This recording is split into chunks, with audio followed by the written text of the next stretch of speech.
The smartest motorcycle buy in 2026 might not be sitting under showroom lights. It might be 20, 30, or even 50 years old, parked in somebody's garage with faded paint, honest miles, and an engine you can still understand. While new bikes keep getting heavier, pricier, and harder to fix without a computer, certain old machines are quietly becoming the better long-term bet. But here is the catch. The good rider-grade classics are not staying cheap forever. Today, we are looking at 15 old motorcycles you can still buy, ride, repair, and keep for life before collectors and speculators push them out of working man reach. And make sure you watch until the end, because the final few bikes are the ones most riders overlook until the prices are already gone. Number 15. Triumph Bonneville. Old British style used to come with a warning label. You got the stance, sound, and chrome.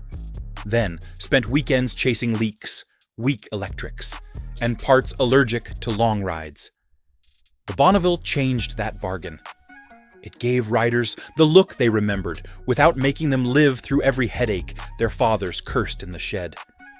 It was not a fire-breathing highway weapon, and never needed to be. Its strength was dignity. A clean tank, upright bars, twin-cylinder rhythm, and road manners to make Saturday feel proper again. The smart appeal is not speed. It is trust with character. You can park it outside a diner and get a nod from men who know what a real motorcycle shape looks like. The newer build means part support, easier starting, and fewer excuses than old legends. The weakness is familiar: aging electrics, tired charging parts, and previous owners who treated style like maintenance. Spec-wise, this modern classic used a 790 cubic centimeter air-cooled parallel twin on earlier models, and an 865 cubic centimeter twin on later versions, with roughly 61 to 67 horsepower, and about 44 to 51 pound-feet of torque, depending on year and trim. Weight sits around 451 pounds dry, or close to 499 pounds wet. Seat height is about 30.5 inches. Braking is handled by a single front disc and single rear disc. Suspension is telescopic front forks with twin rear shocks, and rider-grade prices often begin around $3,500. A cleaner bargain waits where the American character gets rougher. Number 14. Harley-Davidson Sportster 883. Evolution. Some American motorcycles do not need polish to earn respect. They earn it by starting, shaking, pulling, and making the rider feel like he owns something real. The Sportster fits that old garage truth. It was never the biggest machine in the lot, and it never pretended to be a luxury tourer. Its value came from honesty. You got a narrow frame, a low seat, a simple air-cooled twin, and enough attitude to make a short ride feel important. For older riders, that matters. Plenty of bikes feel faster on paper, yet few feel as personal at idle. The Sportster has that rough mechanical pulse that modern smoothness sometimes sands away. It is not perfect for long interstate days, but around town, back roads, and local runs, it still carries pride. The smartest buys are mostly stock. Avoid chopped wiring, cheap bobber projects, and engines dressed up to hide neglect. A clean one gives you part support, easy ownership, and an American name that still means something. The key numbers are an 883 cubic centimeter air-cooled Evolution V twin, roughly 50 horsepower, and about 50 to 54 pound-feet of torque, depending on year. Weight varies a lot, because earlier solid mount versions are lighter than later rubber-mounted models. So expect roughly 490 pounds dry on older examples and around 560 pounds wet on later versions. Seat height ranges from about 26 to 29 inches, depending on trim, with front and rear disc brakes, telescopic front forks, twin rear shocks, and rider-grade prices often starting around $3,000. From here, the bargain turns quieter, older, and far more disciplined. If motorcycles like these still mean something to you, Hit like, subscribe, and tell us which old machine you would keep forever before rising prices push more rider-grade classics out of reach. Some of the best bikes ever built are quietly disappearing from everyday garages faster than most riders realize. Number 13. BMW R100 Airhead. Some motorcycles feel like products. Others feel like tools built by men expected to cross countries, outlast owners, and start on cold mornings. The R100 belongs to that second camp. It does not shout for attention. It sits low, wide, and serious, with cylinders out in the wind and a shaft drive that removes one chore from ownership. For a rider used to chains, chrome, and constant adjustment, that quiet competence feels stubborn. The appeal is not showmanship, it is mileage. A well-kept Airhead can roll past numbers that scare owners of newer machines, provided the maintenance book was not ignored. Valves need checking, fluids need changing, and cheap neglect can turn German discipline into expensive punishment. That is the warning. Buy records, not shine. There is pride in owning something this different. It does not copy American Thunder or Japanese four-cylinder smoothness.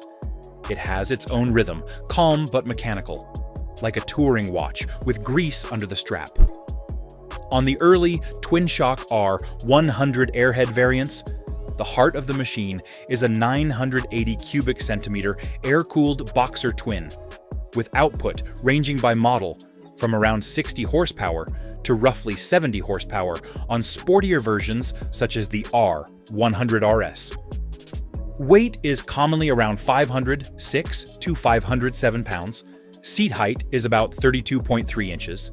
Braking on many early twin-shock examples is typically dual front discs with a rear drum, though later versions and some variants differ. From disciplined distance riding, the road turns sharper, smokier, and more rebellious. Number 12.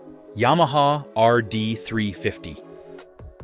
A blue haze used to mean something.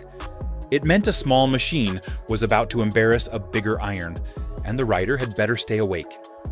The RD350 is not a relaxed cruiser, and that is why two-stroke men still talk about it with a grin. It feels light, nervous, and eager, like it was built before lawyers and committees softened every edge. Below the power band, it can feel ordinary. Once it comes alive, the whole bike changes character. That sharp hit is the magic and the warning. This is not the kind of motorcycle you buy because you hate maintenance. It wants proper oil, plugs, healthy carburetors, and an owner who understands that smoke, sound, and revs are part of the deal. Ride it too gently, and it can foul itself into frustration. What makes it worth keeping is the feeling. Modern bikes can be faster, yet very few make a rider feel this involved. Every shift matters. Every back road feels louder. The important figure here is the 347 cubic centimeter air-cooled two-stroke parallel twin, making about 39 horsepower and roughly the mid-20s in pound-feet of torque, depending on source and market. Wet weight is roughly 342 to 351 pounds, depending on listing. Seat height is about 31.5 inches. Braking is a front disc with a rear drum. Suspension is telescopic front forks with twin rear shocks, and running rider-grade examples often begin around $3,000, though clean originals can climb higher. Raw speed gives way to long-distance smoothness, with the machine waiting ahead. Number 11. Honda GL1000 Gold Wing. Long before touring motorcycles became rolling couches, there was a machine that treated distance like a challenge instead of a luxury package. The Gold Wing arrived when riders still expected reliability to be earned mile after mile. It carried smooth power, serious wind protection, and the kind of comfort that made overnight rides feel possible without turning the motorcycle into a parade float. Older riders still respect these early models because they came before touring bikes gained unnecessary weight and dashboard clutter. What keeps the Gold Wing valuable today is its reputation for surviving abuse that ruined weaker machines. Owners crossed states, stacked impossible mileage, and trusted these engines for decades. The weak spots are well known: charging systems, aging cooling parts, and neglected maintenance from owners who assumed the machine would survive forever. A clean one still feels mechanical and honest, not overstyled or artificial. The early Gold Wing carries a 999 cubic centimeter liquid-cooled, flat-4 engine, producing about 78 horsepower and roughly 61 pound-feet of torque. Dry weight is about 584 pounds, seat height is about 31.9 inches. Braking is dual front discs with a rear disc. Suspension is telescopic front forks with twin rear shocks. Shaft drive is standard, and rider-grade examples often start around $2,500 to $3,000 depending on condition. Farther ahead, a smaller 4-cylinder machine proves balance, sometimes matters more than brute size, alone on unfamiliar roads, during long summers, away from home, with old friends beside you. Number 10. Honda CB550. Some motorcycles win respect by refusing to make ownership complicated. They do not need wild paint or showroom drama. They just keep doing the job. The CB550 is that kind of machine. It sits between small bike friendliness and real road confidence. Riders who think only the larger classics matter often miss the point. This one gives 4-cylinder smoothness without the heavier feel or higher collector pressure of its famous bigger brother. That makes it one of the smartest old buys for a man who wants to ride, not babysit a trophy. It has enough power for back roads, enough comfort for weekend distance, and enough mechanical honesty for a garage owner who still owns wrenches.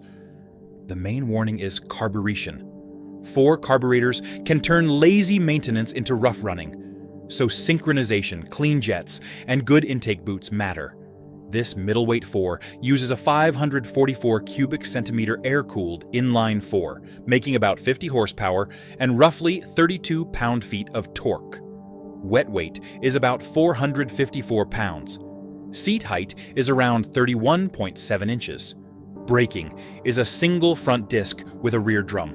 Suspension is telescopic front forks with twin rear shocks, and usable rider-grade examples often start around $2,000. Greater muscle enters the garage with a machine built for authority. Number 9. Kawasaki KZ1000. Big road muscle used to feel heavy, honest, and a little intimidating. It did not need ride modes to make a rider sit up straight. The KZ1000 carries that old authority. It was built when a big inline 4 meant serious business.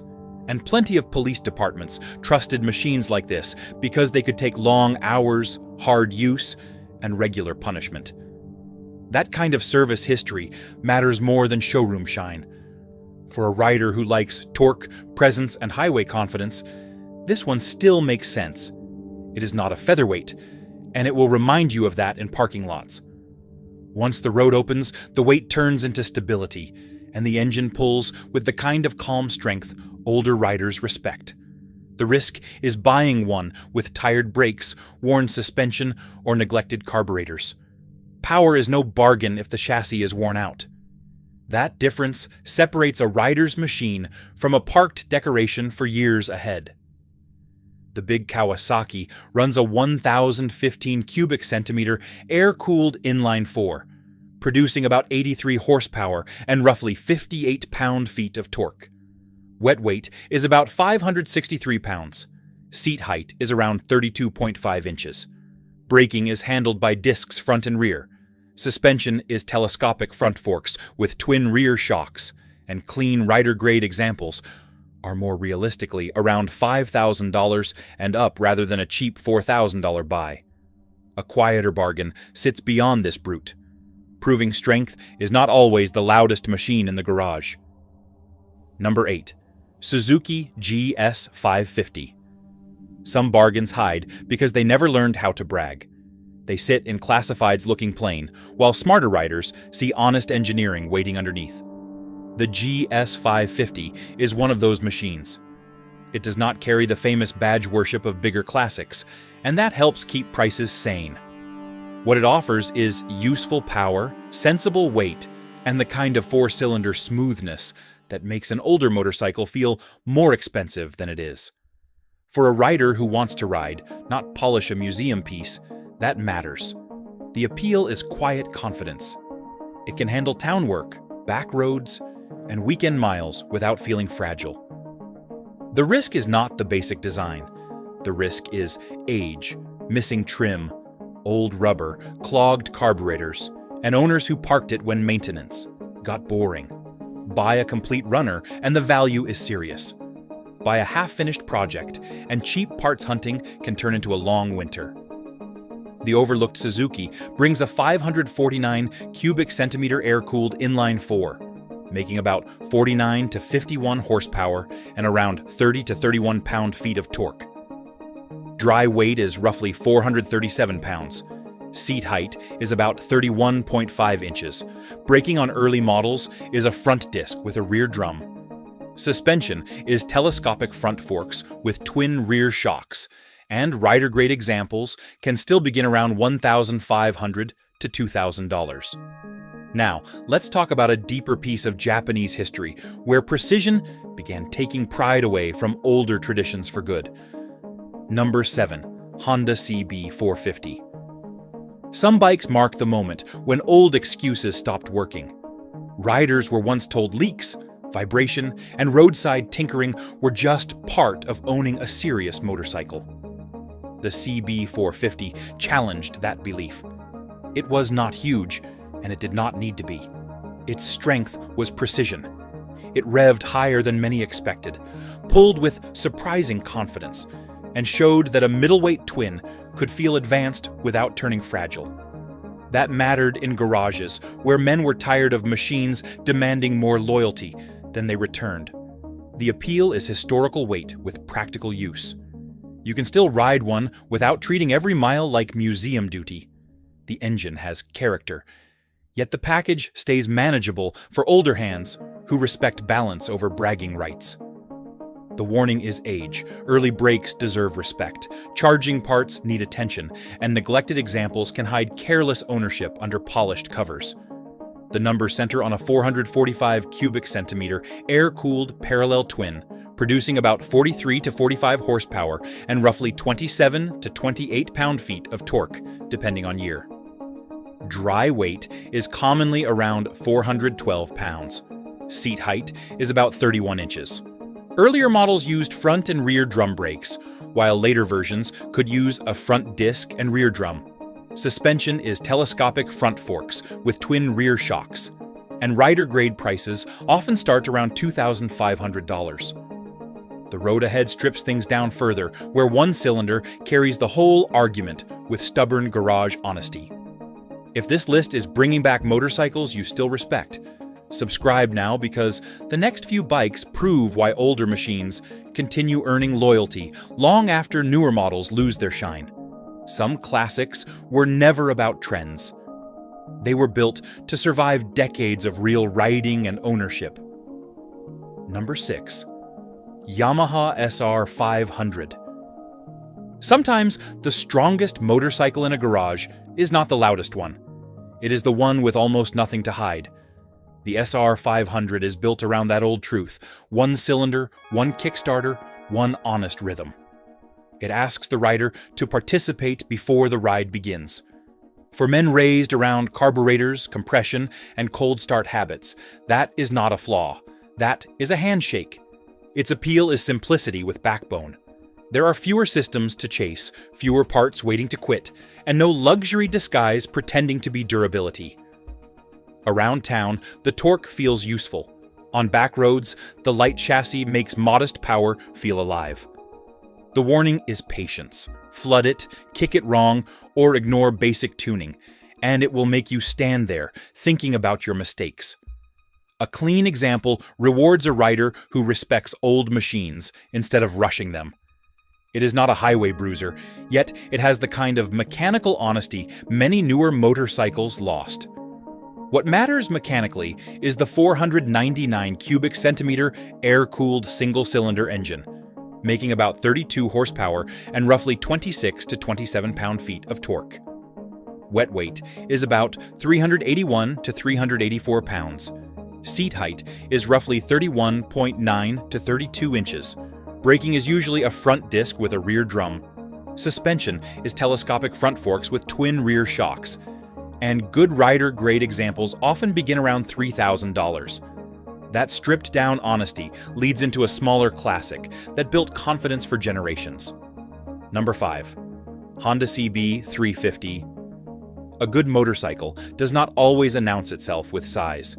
Sometimes it proves itself by making riders confident enough to keep coming back. The CB350 built that kind of trust.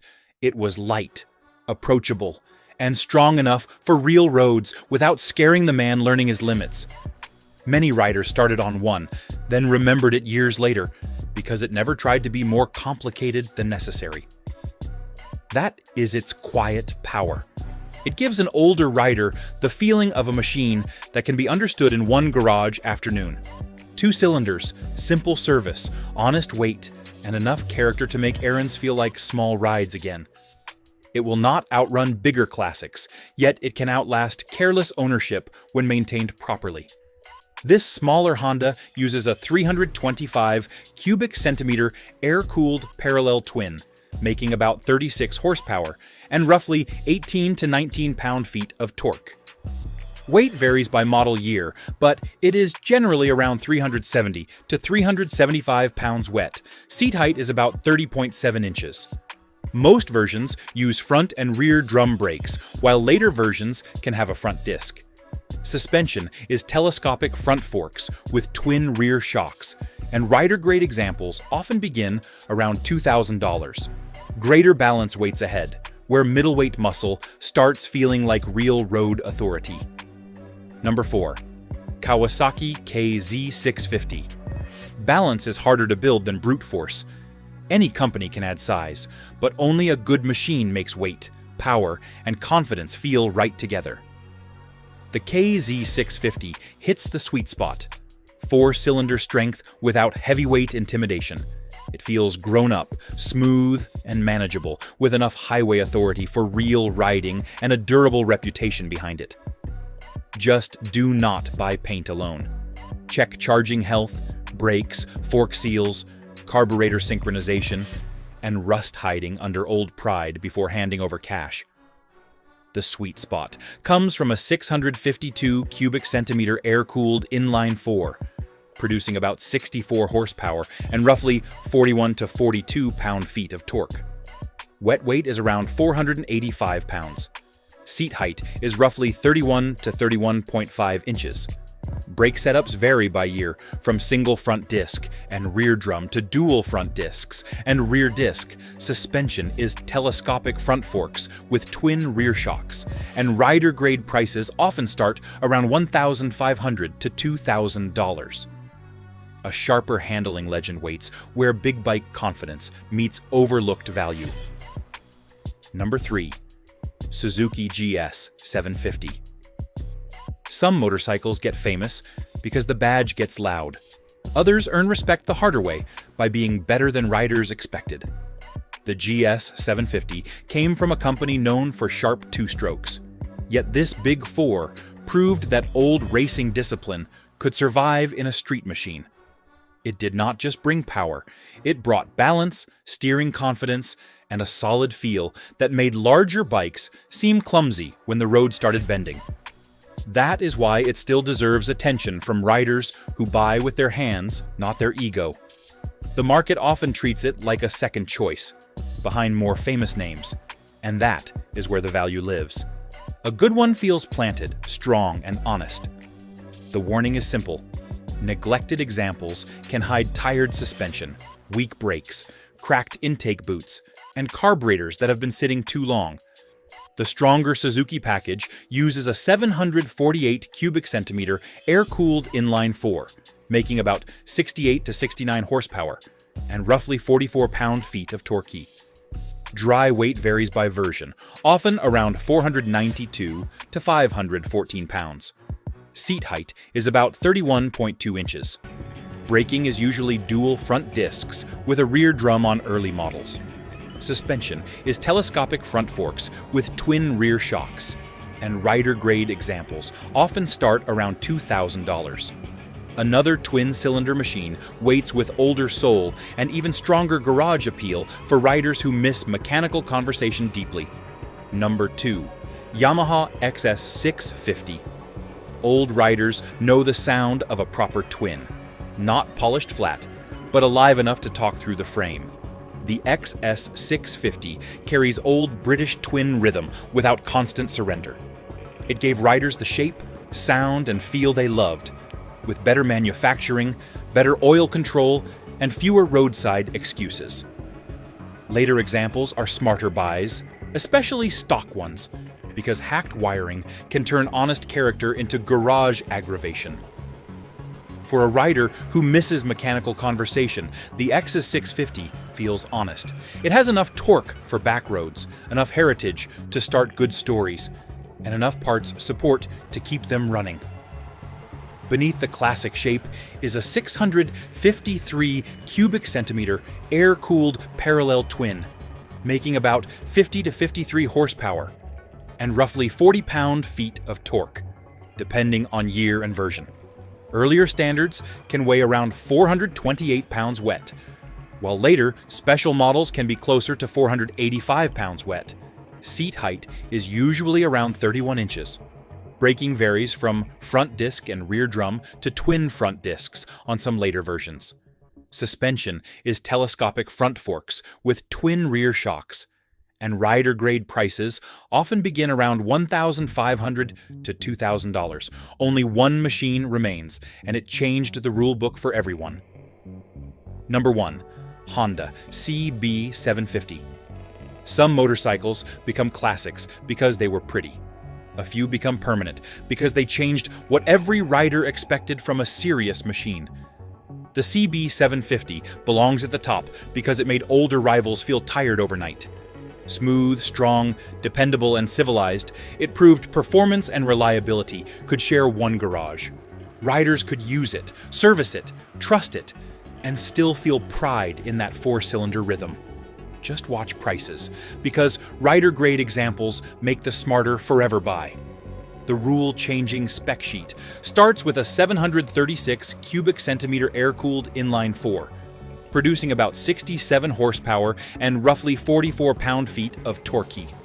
Wet weight is usually listed around 499 to 513 pounds depending on year and source.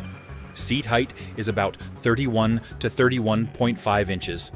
Braking is a front disc with a rear drum. Suspension is telescopic front forks with twin rear shocks. And rider-grade examples often begin around $3,000, while early collectible examples can cost far more. Old motorcycles like these are not just cheap transportation. They are proof that a good machine can still be simple, honest, and worth keeping. The trick is buying the right one before the market turns every rider-grade classic into someone's investment piece. So tell us which old bike you would keep forever and which one we missed. If you enjoyed this ride through real forever machines, hit like, subscribe, and stay with us for more straight-talking motorcycle truth.